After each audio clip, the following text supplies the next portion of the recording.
Odell Beckham Jr. got whacked. It was labeled a parting of the ways, but those around the team kind of know different, kind of know better.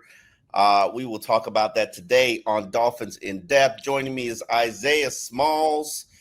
I'm gonna start calling you Biggie Smalls or something. I gotta figure out some way to jazz up Isaiah because you are a hip dude. We was talking about the fashion, your styling in the locker room. I don't think it looks good, but all the players love it. I appreciate it. It's a generational thing. It's a generational thing. That's real. So the trendiest guy in the locker room, I don't know where you would put him with Duke, Riley, or not. Yeah. Who would you get number one, Odell or Duke? I feel like it's 1A and 1B because their style is very, very similar. They even, if any of y'all checked out my story from I think a couple weeks ago, I wrote about their friendship, their bond, and obviously it extends into the realm of fashion, and they kind of be calling each other prior to games, or at least they used to be prior to games. To just kind of, talk about what they're wearing and whatnot. So I can't choose. It's 1A, 1B. How about I give it to Duke? Because Duke's still on the team. We'll go Duke. All right. So see, smart move. You're thinking right now. Trying to. So Odell, basically, it was painted as a mutual parting of ways. But we in the media contingent pretty much know and understand that that Bradley Chubb and probably Channing Cameron Good and maybe Grant Dubose are headed back to the active roster. The Dolphins have to find roster spots for them. And realistically, there's one spot for D. Eskridge, who I believe is going to be headed to injury reserve. He suffered a knee injury in last week's Jets game. We haven't seen him all week, which is a great indicator that, the season is done because knee injuries generally tend to last about at least 2 to 3 weeks. But then where do you get the other roster spot? And Odell Beckham has been away from the team for personal reasons. Nobody is disputing that. And truthfully speaking, nobody in the media really cared because Odell was no longer a major factor or contributor to this team, to the offense, because he had been leapfrogged by Malik Washington, who this team has been singing the praises of for the last month. Washington had been taking the majority of the snaps, primarily because he's the better slot receiver. Odell is not a slot receiver. He's probably the toughest wide receiver from a blocking standpoint, which explains why he plays on the goal line ahead of Tyreek Hill. And helped Devon Achane with that red zone run. He's made a couple of really aggressive blocks. And let's be real about it. If it wasn't for his 45-yard kickoff return against the Jets, and this is something that you wrote about, you could have counted that Jets overtime win as an L. So many little small things factored into that win, which has the Dolphins feeling good about themselves this week.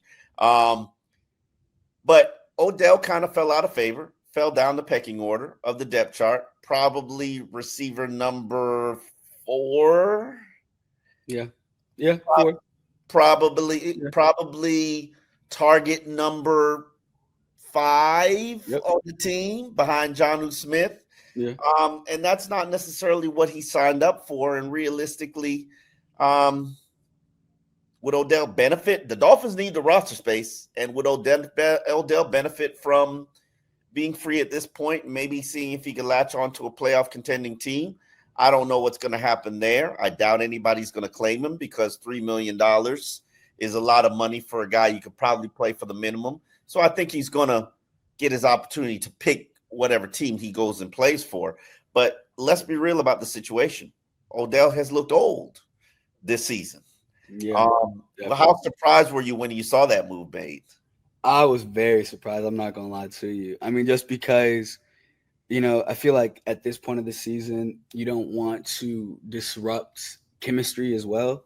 And so just from that standpoint, obviously, when you broke it down with the roster spots and everything like that, I understood where you were going. But I don't know, like he obviously seems to be very well liked in the locker room. And, McDaniel sung his praises as well. So obviously he's well liked within the organization. So definitely surprised. But, upon further review, it does make a little bit more sense when you think about, Chubb coming back and Dubose is now healthy again. So yeah, it makes a little bit more sense, but still very, very surprising to say the least. Yeah, definitely. Bradley Chubb, I was a little bit perplexed by what the Dolphins or what Mike McDaniel said at the press conference, which perplexed but not surprised. Chubb talked this week, basically chronicled the fact that not only did he tear his ACL, he tore his patella and his meniscus, 5-hour surgery repair, which explains why there's been an 11-month rehab process. From what all I'm told, he looks good at practice, can help this team. The question is, will he be activated? Now, everybody in the world knows Mike McDaniel is ultra cautious when it comes to injuries. That's just who he is. He's not going to rush a player out there. He's going to be protective of him. And this applies to Cameron Good and Jalen Wright. But let me ask you this question, Isaiah. What position has been hit up, banged up more by injuries than the edge position? What position needs more help, more reinforcement, more than the edge position? What game is more important than any other game on this season, because it's basically your best opponent in an elimination game, because realistically, if you don't get to 10, the final 3 games are kind of meaningless. You win this and you are legitimately in the playoff hunt. I would think that you would look at this game as, hey, we need Bradley Chubb, even if he's a 70% Bradley Chubb. But Mike McDaniels seems to be leaning towards, I'm probably going to give it another week. What do you think that's about?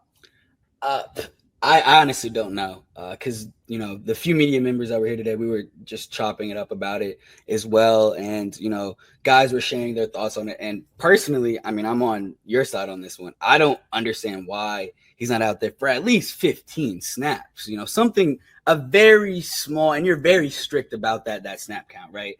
I think you're going to be even more cautious considering what happened with Jalen Phillips and everything, right? So I think 15 snaps, because the thing is, what people fail to realize about Bradley Chubb, something that you didn't realize till yesterday, like 6 forced fumbles, right? Like he is somebody that has a nose for the ball and can make impact plays. So if you throw him out there for just 15 plays, he will.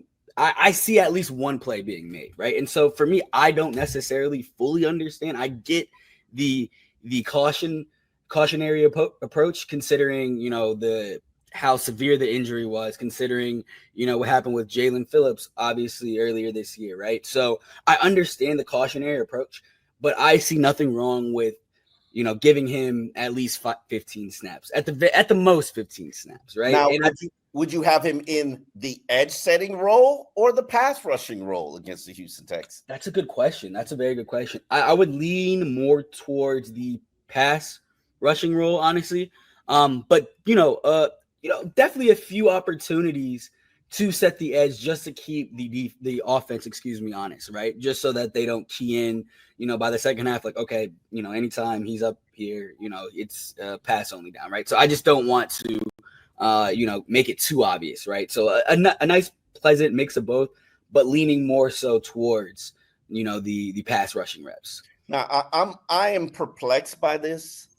I understand Mike McDaniel's viewpoint, which is about protecting the player. Of course. But just think about the emotional end of his teammates being out there.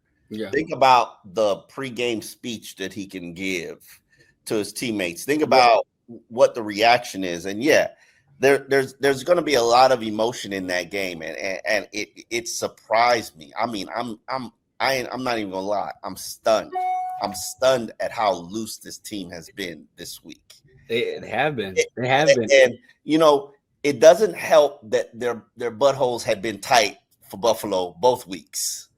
Now, obviously, you play tight.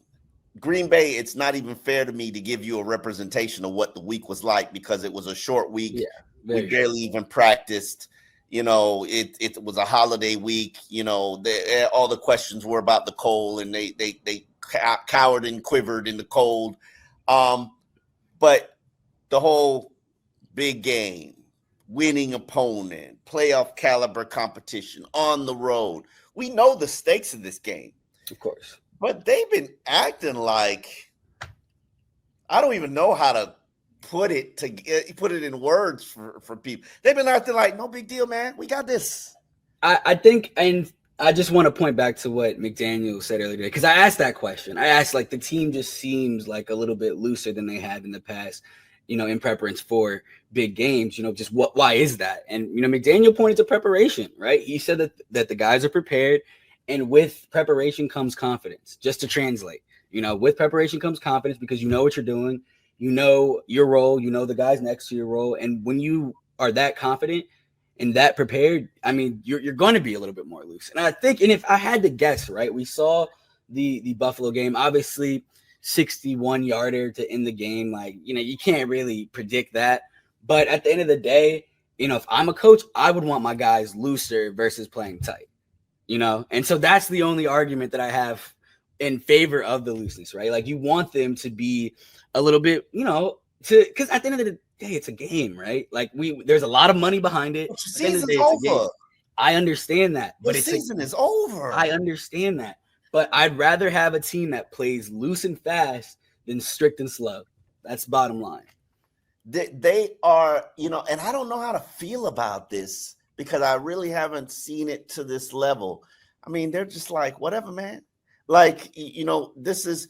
And to do it without Teron Armstead, which, let's be real about it, I know he's listed as doubtful on the injury report. We all know Teron is not for the play. He's not playing. To go in with Kendall Lamb being questionable, back injury, admitting to the world that he's going to get shot up before the game, and that's what I love about Lamb, because Lamb is a straight shooter, and I tweeted this out. I know most players, they got an injury, they getting that needle before the game. They ain't gonna feel nothing before the game. After the game, it's gonna be like, oh my God. But for Lamb to just tell you, man, hey, this is the job. This is what I get paid to do, and I'll be there. Yeah. I also fear what happens if Lamb is not able to go, because then you're on Jackson Carman is your right tackle. I'm sorry. If you tell me right now the Miami Dolphins are going into the game with a pass rushing unit that has 46 sacks on the season, second in the NFL. I think it might be 45 or either 45 or 42. I don't know why those numbers. They've got the second in the NFL in sacks. Exactly. With a rookie left tackle, mm-hmm. and then a former practice squad player at right tackle, I would be worried and concerned, especially considering how the run game has been performing. How concerned are you about where the Dolphins are from an offensive line standpoint heading into this critical matchup? I'm extremely concerned. I'm extremely concerned. I mean, like, look, like, you mentioned how good that Texans pass rush is. Danielle Hunter, who really, was otherworldly last year. And I think this year he's third in the league or fourth, I think, in the league in sacks. Will Anderson Jr., second-year player out of Bama on the other side, I think is top 10 as well. So, like, you have two guys on that edge that are going to be – one's going to be going at the rookie, and the other one could be potentially going at a practice squad guy who was signed off the practice squad, I believe, December 4th, right? So he hasn't even been on the active roster for a full month, right? And so I'm very worried. I mean, obviously, Tua gets the ball out fast, right? And, that's some level of – you can kind of take a little bit of solace in that. But as McDaniel said earlier this week, like, it's not just solely Tua getting the ball out fast, right? It's also the timing with the routes, right? Also the protection and how well they can hold up, right? And when the timing of the routes are off and when the protection is spotty, that's when the sacks start to pile up, right? And, despite – the injuries last week, and despite, a pretty stout defensive line in the New York Jets that they faced. I mean, Tua was hurried, I believe, like 8 times, but he wasn't sacked, right? And I think that's the big number that you look at, the sacks, right? And so, look, like, quarterbacks are going to get hurried, right? And, Tua's been great with the improvisational aspect of the quarterback play this year. However, you don't want this man running around for his life, And I think, honestly, I hope Kendall's going to give it a go. I think he will.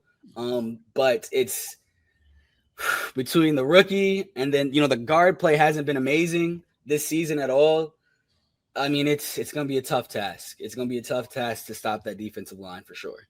Yeah, definitely. Not just that, but the run game, as we know, it's been averaging less than 3 yards per carry for the last Totally five disappeared. weeks.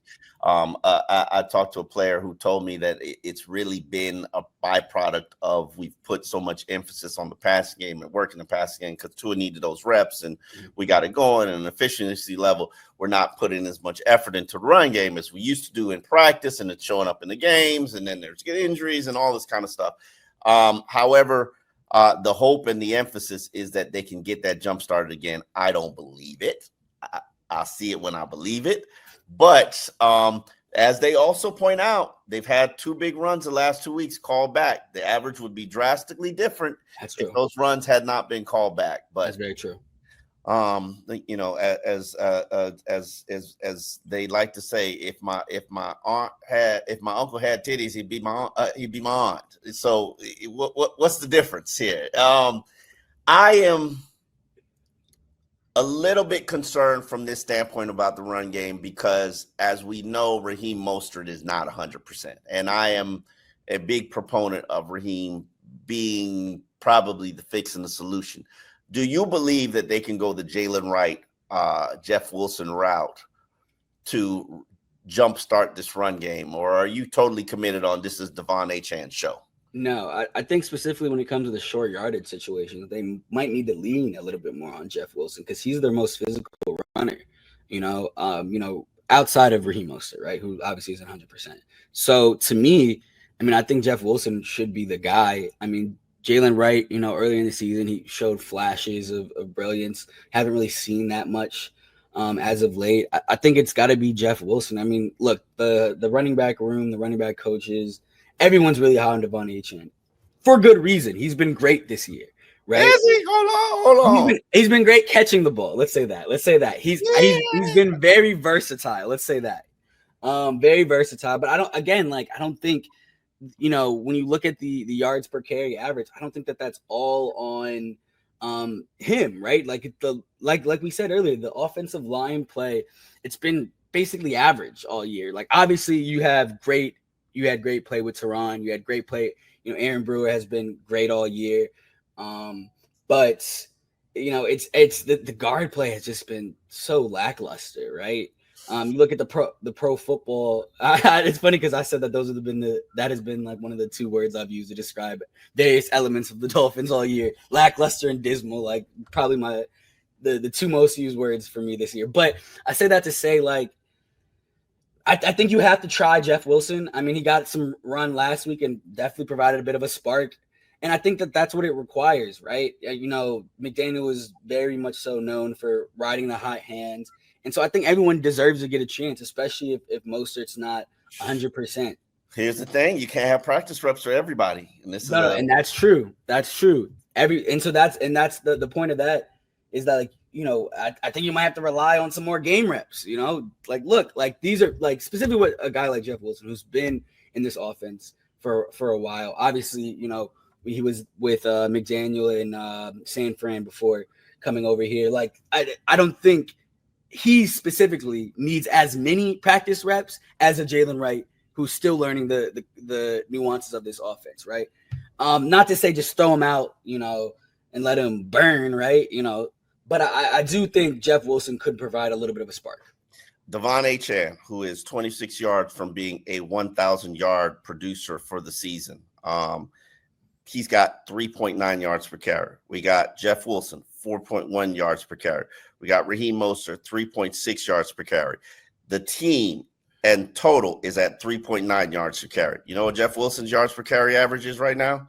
Not many opportunities, 4.9. Man. I don't agree with you and some of my media cohorts who believe that Jeff Wilson is the instant answer and the fix to the solution. But at this point, shouldn't we be trying other things? That's more so my point. Like I just think that you've seen it for the past couple weeks, right? It just hasn't been going, anywhere, right? So again, to agree with you, like I think they just need to try something different, like, and we'll just see what happens, Yeah, I mean, we're at the point now where I think that they're just throwing their hands up and giving up on the situation. Where I personally don't believe it's healthy because I think you win in December, one with trench play, two with running the ball. Sure, quarterback play is critical and important. Keeping turnovers low is critical and important. But show me a playoff team that doesn't effectively run the ball. Even in the New England Patriots dynasty, they were always one of the top running teams in the NFL. So, and it's not about the volume; it's about the efficiency level. And right now, Miami's efficiency level might be one of the worst in the NFL. So, it'll be interesting to see how that plays out. Any other injuries that concern you heading into Sunday's critical game against the Houston Texans? No. I think, we talked about Chubb, we talked about Lamb and Armstead. Yeah, I think that's really it. Obviously, Jordan Brooks had a limited practice designation yesterday, but McDaniel, kind of assuaged our concerns the other day, saying he's not concerned about it, and lo and behold, full practice today from Jordan Brooks. So yeah, I think that's really it. I mean, it's December football, right? Everyone's a little bit banged up, right? I think it's about the teams, the teams that are most successful now are the teams that are able to mitigate those injuries, right? You look at a team like San Francisco 49ers, right, who just, unfortunately, it's just, one step forward, two steps back, and obviously this is a team that comes into town next week, right? And so, can't look too far ahead, right? Obviously, you got to take care of business going down to Houston, but, it's, you just got to try to emerge from that game as healthy as possible, and then on to the Niners, man. Yeah. Alec Ingold ankle practice all week. Jalen Wright, Jalen Waddle, who has a hamstring injury, he was limited all week, but we all know Jalen's going to play. Tyreek with the wrist injury, sure it's a wrist. Yeah. Okay. Full practice for the last 2 days. And then Anthony Walker, that was a little surprising to me. He's the guy that had the hamstring injury, I believe, in the Vegas game, and he has been a full practice participant for the last 2 days. That's going to be for the last 3 days. That's going to be huge for the team because I think he's a drastic upgrade. The run defense kind of shored itself up when Anthony Walker was in the lineup. Let's talk about the Houston team. They've got some injuries. They lost Petrie, their nickel cornerback, who I watched him practice against Tua in Houston, and he was a nightmare for Tua for 2 days. And so I'm sure Tua's like, thank God. And they've got some injuries. From a standpoint, the only guy who's going to be out is center Juice Scruggs. And they've got Kalen Green, who's limited practice most of this week, is going to be questionable with the shoulder injury. The interior of their offensive line is not good. It's struggling, but they've still got Joe Mixon, who's a physical back who physical backs have given this Dolphins team some issues and some problems this season. So it'll be interesting to see what happens there. Going back to Arizona, Green Bay. What other physical back? Did the Raiders have a physical back? No. James Cook kind of snapped the first game. Yeah. Mm-hmm. So it'll be interesting to see how the Dolphins handle that matchup. What concerns you most about this Houston Texans game? That's a good question. I believe for me, it's the pass rush. We talked about it a little bit earlier. I that's the part that's the most concerning for me. I think, especially with the injuries along the offensive line for the Dolphins, that's the part that's gonna, especially, and then again, D'Amico Ryan's defensive coach, like that is the issue for me. I'm not as concerned with the offense. Don't get me wrong. Nico Collins is a stud, CJ Stroud is a stud, and so is Joe Mixon, right? So, and I it sucks that Stephon Diggs isn't playing too, because it makes that offense even more dangerous, right? But to me, it's that. Huh? I said sucks for Houston. Yeah, sucks for Houston for sure. But yeah, so it's really that pass rush. That's the thing that really is going to keep me up at night. I'm sure it's kept McDaniel up at night as well. Tua gets the ball out of his hand too quick. Now, I think if they are trailing or on third downs when there's obvious passing downs, I think that's when, or when they need to get those chunk yards and move it fast, which they've actually been pretty good at that in recent weeks. Tua's on playing on another level, and it'll be interesting to see how that translates in this another big game, because you know the narrative out there about Tua is, Tua shrinks in the big games and the big moments. Not the team shrinks in the big games and the big moments. Tua is the only one who does. Yeah. I am concerned if I'm concerned about their ability to get pressure on CJ Stroud. I think he's a young quarterback that can still make mistakes if you're able to disguise looks. He's got an arm. He likes to throw big passes. The Dolphins don't necessarily have a secondary that can really create turnovers. We saw Jalen Ramsey struggle for the first time all season last week against the Jets. There's no doubt in my mind that you're going to get a rebound game from Jalen Ramsey. So I'm not really worried about the secondary, despite how the safeties have played. I'm more worried about the pass rush, because you've got to pressure young quarterbacks to sort of make them uncomfortable and rush them into bad decisions. This Dolphins team is not good. Second in the only the Atlanta Falcons have fewer sacks than the Miami Dolphins this season, and without Chubb or maybe even Cameron Good, without some edge rushing help, it's not going to look that good. You need somebody coming off the edge. Otherwise, you got a blitz, and that's going to compromise your defense because somebody's going to be open. So we'll see how that plays out. So how do you see this matchup playing, Isaiah?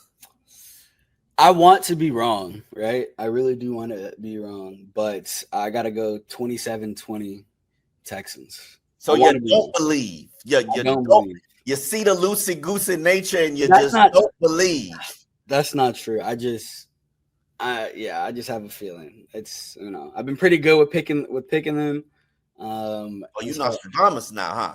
Nah, I still gotta go home and run my Madden game. That's my ultimate test. I should have ran it last night. My Texans versus Dolphins before I came in for my pick. But my gut is saying Texans.